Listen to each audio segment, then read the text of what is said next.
Tranzeet Sports TV back again. Arsenal 4, Aston Villa 1 at the Emirates. This was a game that has so much to its build up. There was so much about it. Of course, you know, Aston Villa less than 1 month ago beat Arsenal 2-1 at Villa Park, and they have won Arsenal 3 times out of the 5 times they've been to the Emirates, and Arsenal winning just once and drawing one. Last season they took I think 6 points off of Arsenal, did that again a few years ago, and they were going to complete a double header on Arsenal if they had won today. And again, if they had won today, they would go level on points with Arsenal. And if City goes ahead to win on the first, they will be 1 point ahead of Arsenal on the table on the title race. And you know what that means. The news, the noise would have been so much, and the pressure was piled on Arsenal, who have won the last 3 or 4 games with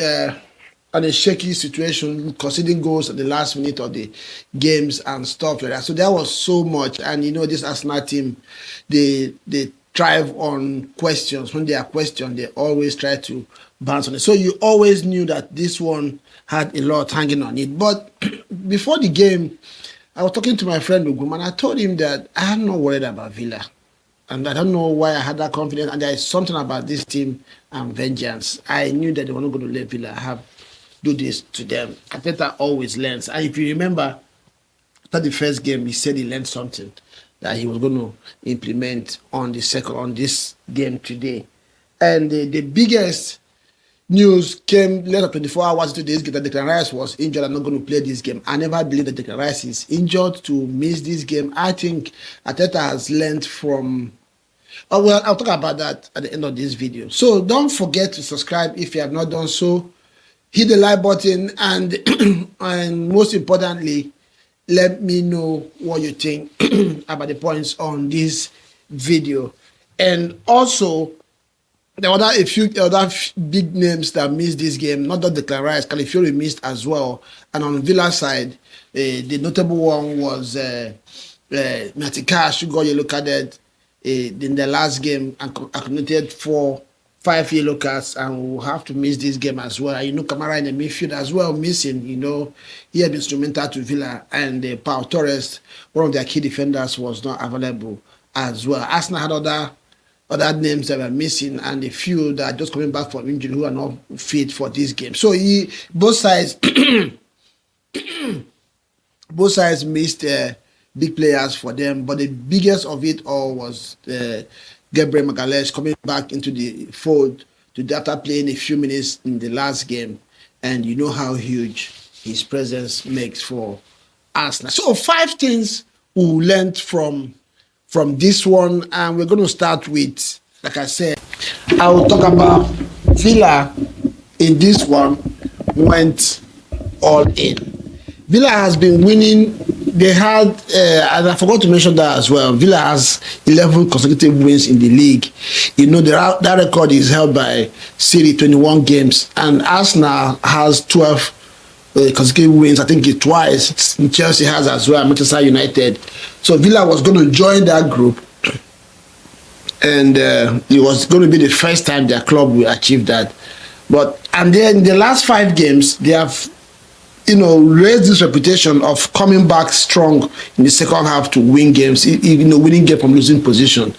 So I was reviewing this game. I was thinking that, okay, Villa, one thing we know about them, they come strong on the second half. But what they did something in this game. The first thing we learned that was Villa started very strong.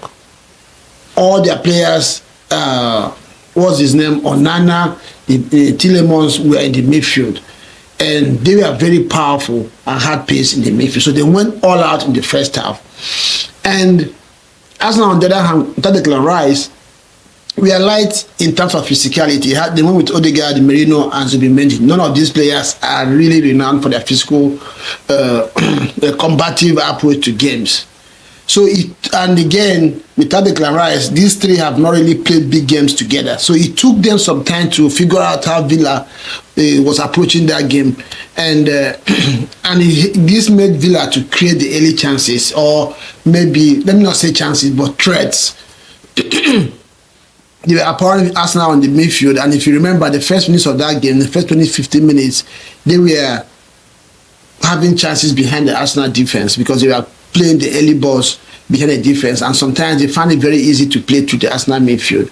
This caused a little bit, though they didn't really create clear-cut chances with it, apart from the one that only Watkins missed. You know, then at 30 minutes into that game, Arsenal figured it out, settled down, and the game became an even match. And because of this as well, the game was an open-ended game, which is what Arsenal thrives on. Arsenal has trouble with teams that play low blocks. Because Villa came out to play, they tried to pounce on Arsenal as early as possible. The game opened up, and this is what Arsenal wants teams to do. The second thing we learned was Villa stretching the game and Arsenal playing to passes to leg. Yes, I figured that out today, because I was knowing that sometimes Arsenal transitions are very slow. And this is the reason why sometimes it's slow, because when you pass ball to leg to players in transition, they have to control further and make their move. It makes it a little bit slow. Whereas Villa, on the other hand, we are stretching the play by putting the passes ahead of the target, so you run onto it, and if you run onto it and the defender run onto it, it stretches the game. So this was contrasting approach to the game. It gives Arsenal control, but makes it difficult for them to get behind the defense of the opponent as quickly as Villa was doing it. And this is the reason why Villa were having those opportunities behind the Arsenal defense, because they were stretching the game as quickly and playing early balls. One or two times that Arsenal tried to play the early balls, they caught Villa napping, and one of it bounced for Gyökeres, who obviously missed the chance. So this is another thing that I learned, and I don't know which of it has an advantage, because Arsenal won the game. You say yes, maybe it does, but the reason is because this is how Arsenal play, and it's the kind of players they sign.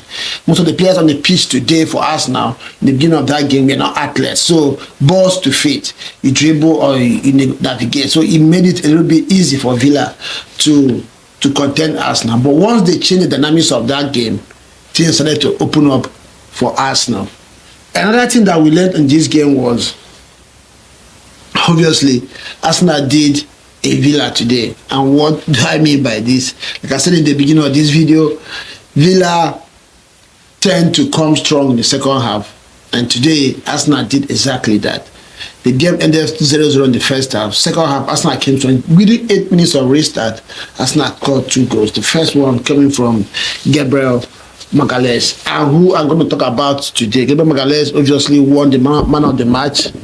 And so between him and Odegaard, we are the orchestrator of this game today. And Gabriel Jesus got his goal. One, you can question the goalkeeper there, Martinez, and he has this in him. Somehow, sometimes he surprises you with some of the decisions that he makes. With his height and the way that corner was played, a very solid delivery from Saka, I believe, and I know. But still, he had the chance to punch that. I don't know why he was trying to catch that ball when you know a powerful defender as Gabriel Jesus was on you and was trying to knock the ball. And obviously, he lost his balance, and the rest became history. As well, another player that stepped up, not just today, but in the second half, was the captain, Odegaard. He stepped up and followed the first goal with a very sumptuous assist to Zubimendi, who intelligently sorted that one home as well.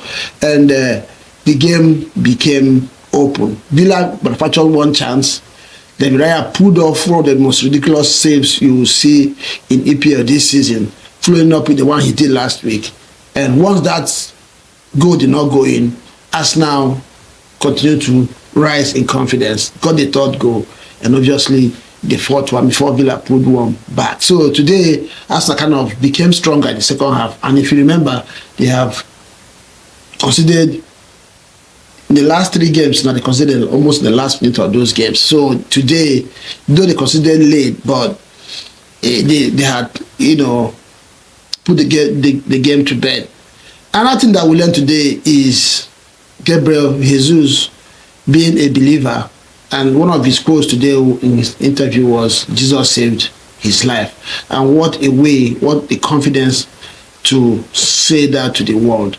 If you are a Christian today, listen to him, be proud of him, and obviously be happy for him as well, because that goal today tells you what Arsenal had missed from Gabriel Jesus. And one thing I also learned from that goal, it wasn't just the goal. It highlights why Gyökeres has been struggling. This Arsenal team, I've been saying it, is not wired to play with a striker like Gyökeres. And he saw that today. So I've been saying it, Gyökeres has some adaptation to make, but the team as well have adaptation to make to accommodate him to use his strengths. And one of it is playing early balls. You could see Gabriel Jesus withdrew back from the defense to receive that ball. Gyökeres, on the contrary, would have run and expecting a cross.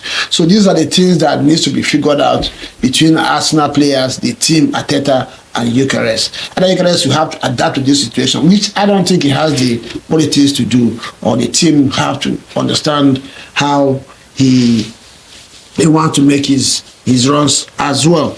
And the last thing that I learned today, now I didn't just learn it, I'm going to let you understand that this team has something with vengeance. They don't joke with vengeance. You remember when they told City to come to the Emirates, and when City came to the Emirates, they slapped them. They have had this situation with so many teams. You beat them and beat them with attitude. They always want to get one back at you. And based on this, I told my friend that Arsenal will win this game today. These boys will do everything possible to win this game today. And they did just that. And yeah, that's now, this team has vengeance in them. It runs in their blood. They don't mess around. You don't mess around with them, and they just let it slide. They don't let things slide. And like I said in the beginning, a few things I want to talk about. Arteta always talks about small margins. In the last 3 seasons, they've been in the title race. And one of the reasons why they lose out is because City comes strong in the second half of the season. I believe that Viktor Gyökeres is not really injured. He's tired and wearing out. Maybe he's on the borderline. And they know that they're going to need him in the last stretch of this season. Now that we have players coming back, get your rest. The only thing that is a little bit tricky is how Arteta had the confidence to rest him in a big game like this. But again, he says small margins, because if it was in the past, he would have played Viktor Gyökeres today. Then you lose him for 5 games, and then you have faced your title challenge. So I believe Arteta has learned from his experiences in the last few seasons and decided that he's going to rest Viktor Gyökeres today and give him enough fuel to be ready for the running, because it's going to be the second half of the season. It's going to be very, very important. Arsenal has a lot of games at home, and majority of the teams that are going to play now at home are going to be teams below the second half of the table. And you know what this means? It can mean good, or also mean bad, because most of them are going to be teams that are going to play low blocks, and Arsenal struggles with that. But so we're going to see how that's going to pan out for them. And yes, Unai Emery, I don't think Villa will be in the title race. I've been saying it all season. Emery is not the coach for the league. He can win you cup competitions, but league, I don't believe so. So it's going to be a 2-horse race eventually. Again, we'll see what happens on Thursday when Villa play, when Manchester City goes away to Sunderland. If they win that game, we'll have a 2-horse title race in our hands. But if they don't, then Arsenal will start pulling away, and maybe by just like what happened last season, between February and March, we'll start to see a champion in March. So let me know what you think. Do you think Villa are going to recover from this? Are they going to come back and still be in the title race? What is your take on Arsenal? How did you see their performance today? Do you think it was chance, one of those, or they didn't really deserve it? Or you think they're going to kick on from now? And what did you make of the goal by Gabriel Jesus? Again, another big question is, what does Arsenal do with Viktor Gyökeres? Take him out of the battle line a little bit, or continue to play him and get him into the league? Let me know what you think in the comment section, and I will see you again next time.